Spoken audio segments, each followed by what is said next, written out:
कलयुग केवल नाम आधारा, सुमिर सुमिर नर उतरे पारा। यह चौपाई तो आपने जरूर सुनी होगी। हेलो दोस्तों, आज हम जानने वाले हैं ए जपा जाप के बारे में, जिसे दूसरे शब्दों में नाम जप भी कहते हैं। क्या होता है नाम जप? क्या केवल नाम जप से ही भगवत प्राप्ति संभव है? क्या नाम जप से परम ज्ञान की प्राप्ति की जा सकती है? क्या है इसकी महत्ता और कैसे किया जाता है नाम जप?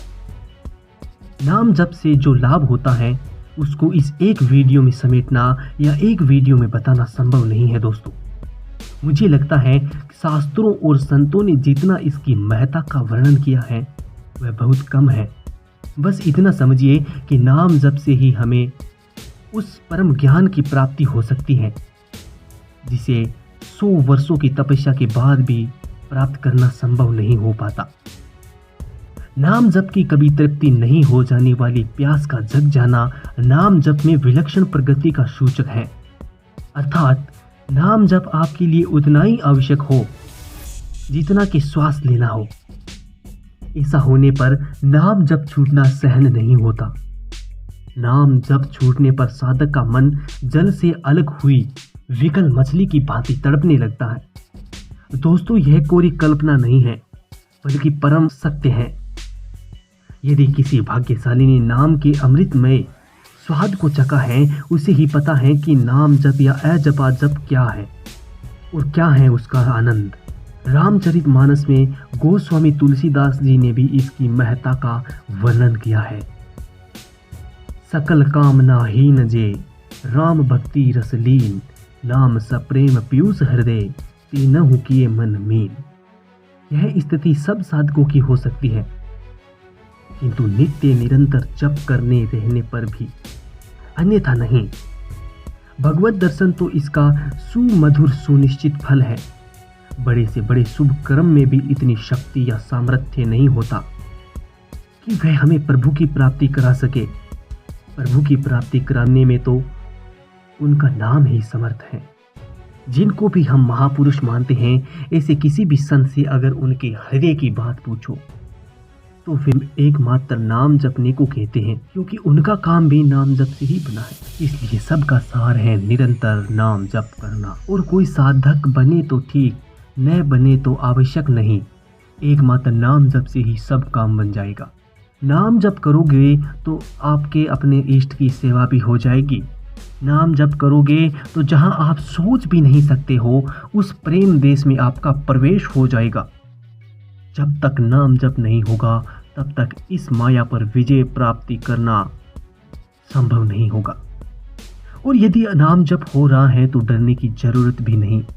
वह नाम अपने आप प्रभाव से समस्त वासनाओं को नष्ट कर देगा। ए जपा जाप वह जप है जिसमें न तो नाम का उच्चारण किया जाता है और न ही माला फेरी जाती है और न ही किसी अन्य प्रकार के स्थूल साधनों का प्रयोग होता है। नाथपंथियों के अनुसार रात दिन आने जाने वाले मनुष्य की 21,600 सांसें ए जपा जाप है। कबीर ने तो एक श्वास को ओहम तथा दूसरे सांस को सोहम कहा है। उनके अनुसार ओहम तथा सोहम द्वारा की जाने वाली जप ही ए जपा जप है। उन्होंने इसे निरक्षर ध्यान कहा है।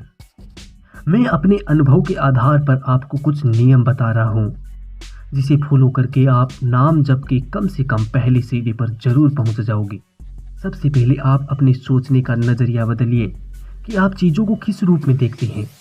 अर्थात आप चीज़ों को एक निष्काम और सामान्य भाव से देखिए। शुरू में आपको ऐसा करने में बहुत परेशानी होगी, लेकिन कुछ समय के अभ्यास के बाद आपके लिए ये थोड़ा आसान हो जाएगा। दूसरा नियम यह है कि सभी कार्य ईश्वर जिसे भी आप मानते हैं उन्हें समर्पित करिए, जिससे आप में समर्पण भाव आएगा और नाम जप आसान होगा। आप कुछ समय निश्चित समय पर जैसे ब्रह्म मुहूर्त और संध्याकाल में अवश्य पूर्ण रूप से शांत होकर नाम जप करें। शुरू में आप माला से भी अभ्यास कर सकते हैं, लेकिन ध्यान रखें कि केवल शुरू में ही। धीरे धीरे अपने आप ही आप में वह नाम गति करने लगेगा। अब आप माला से हटकर मानसिक जप पर आ सकते हैं और जब भी आपको याद आए आते जाते श्वास के साथ उस परम नाम का स्मरण करते रहे। वह नाम कुछ भी हो सकता है, जैसे ओम, सोम, हरे कृष्णा, राम, या जिसे भी आप मानते हैं या आस्था रखते हैं।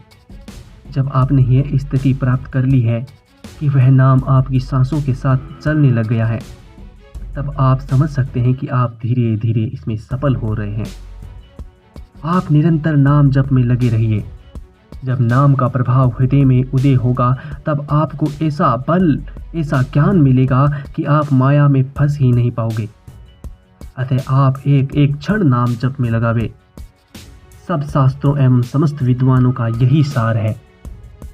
आज से आप 21 दिन इसका संकल्प लेकर पूर्ण आत्म मन और शांत मन से इसका अभ्यास कीजिए। 21 दिन बाद पुनः एक बार नाम जप पर, या बोले तो अजपा जप पर एक वीडियो फिर लेकर आएंगे। वीडियो देखने के बाद अपनी प्रतिक्रिया अवश्य दीजिएगा, ताकि हमें पता चले कि आपको वीडियो कैसा लगा है। तो फिर मिलते हैं एक नए विषय के साथ। तब तक जुड़े रहे हिंदू ब्लॉग्स के साथ। जय श्री राम।